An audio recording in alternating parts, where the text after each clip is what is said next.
चुनाव का अगले रात भयंकर होता है बंगाल में, लेकिन वो वेस्ट मिडनाम में एक दो घटना छोड़कर ज्यादा कुछ कर नहीं पाया। एक हम लोग छुड़ा भी लिया, बीनपुर में थाना घेराव करके हमारी जो डॉक्टर है, doctor Pranab Tudu, young doctor है, मोदी जी को देख के अपने डॉक्टर से रिजाइन करके भाजपा प्रत्याशी हुआ है बीनपुर से। उन्होंने खुद रात 3 बजे तक धरना देकर जो 10 आदमी को अरेस्ट किया था छुड़ा।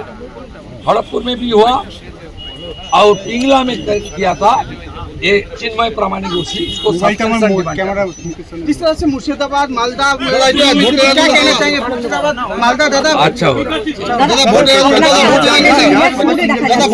আজকে কি পরিস্থিতি দেখছেন? পরিস্থিতি পরিবর্তন, আর অভিযোগ কিছু করছিলেন, কিছু বিক্ষিপ্ত অশান্তি পিংলার কি অভিযোগ? চিন্ময় প্রামাণিক পোলিং এজেন্টদের অ্যারেস্ট। আচ্ছা, আরেকটা জিনিস, অনেক মানুষ আপনার সঙ্গে কথা বলছিলেন, কি কথা বলছেন তাদের সাথে?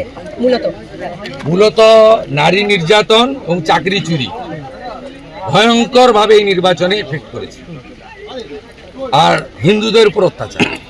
একটা মহিলা বাড়ি থেকে ছুটে আসছে, কাঁদছে, বলছে হিন্দুদের আপনি বাঁচান, এরা যদি জিতে আসে আমাদের সকলের অবস্থা হরগোবিন্দ দাস চন্দন দাস করে।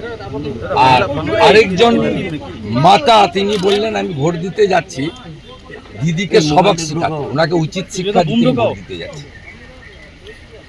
আর যুবকদের মধ্যে ভীষণ রিয়াকশন, 26,000 চাকরি চুরি, পশ্চিমবঙ্গে চাকরি নেই, এই ইস্যুতে ভোট করছে। আমি আপনাকে বলছি এত হিউজ অ্যান্টি ইনকামবেন্সি, 11 ভোটেও আমি পরিবর্তনের পক্ষে ছিলাম সিপিএম এর বিরুদ্ধে। আমি 11 ভোটেও এইরকম প্রতিষ্ঠান বিরোধিতা দেখিনি। কোনো কথা বলার দরকার নেই, everybody are ready to cast their vote in favour of lotus.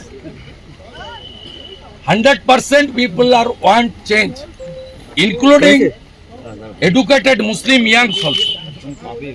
আমি আপনাকে বলছি আমি 21-এ 400 ভোট পেয়েছিলাম মুসলিম ভোট, এবারে আমি 4000-এর বেশি মুসলিম ভোট এখান থেকে পাবো। সব গুন্ডাদের বোতলবন্দি করেছে সিআরপিআর ইলেকশন কমিশন।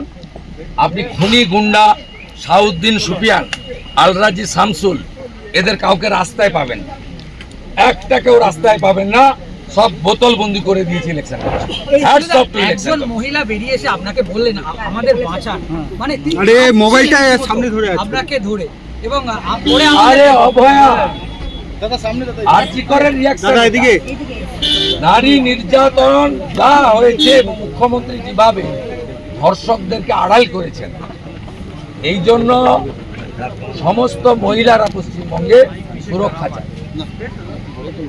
আর বেকার ভাইরা বোনেরা কর্মসংস্থান, চাকরি নামক শব্দটা তুলে দিয়েছে বাংলাদেশ। হতে পারে সরকারের সীমাবদ্ধতা থাকে, সরকারি চাকরি হয়, শিল্পের মাধ্যমে চাকরি হয়, বেসরকারি চাকরি।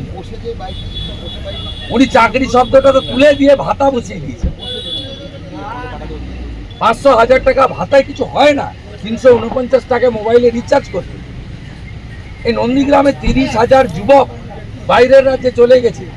ওরা আমাকে বলেছে যে গুজরাটে, মহারাষ্ট্রেতে আমরা কামাই করে এখানে পাঠাই, মা বাবা খায়, আমরা বিজেপিকে এখানে আনবো, তাহলে কাজ এখানে পাবো, বাইরের রাজ্যে যেতে হবে। 1 কোটি বাইরে থাকা পরিযায়ী এসেছে, 102টা স্পেশাল ট্রেন। আপনি দেখবেন কি অবস্থা।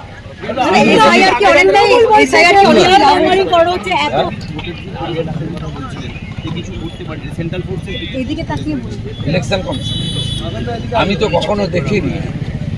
State police observer, state observer, CO, CRPF, BSF, SSB, ADG, আইজিরা রাত্রি 3টে পর্যন্ত ফোন ধরেছেন।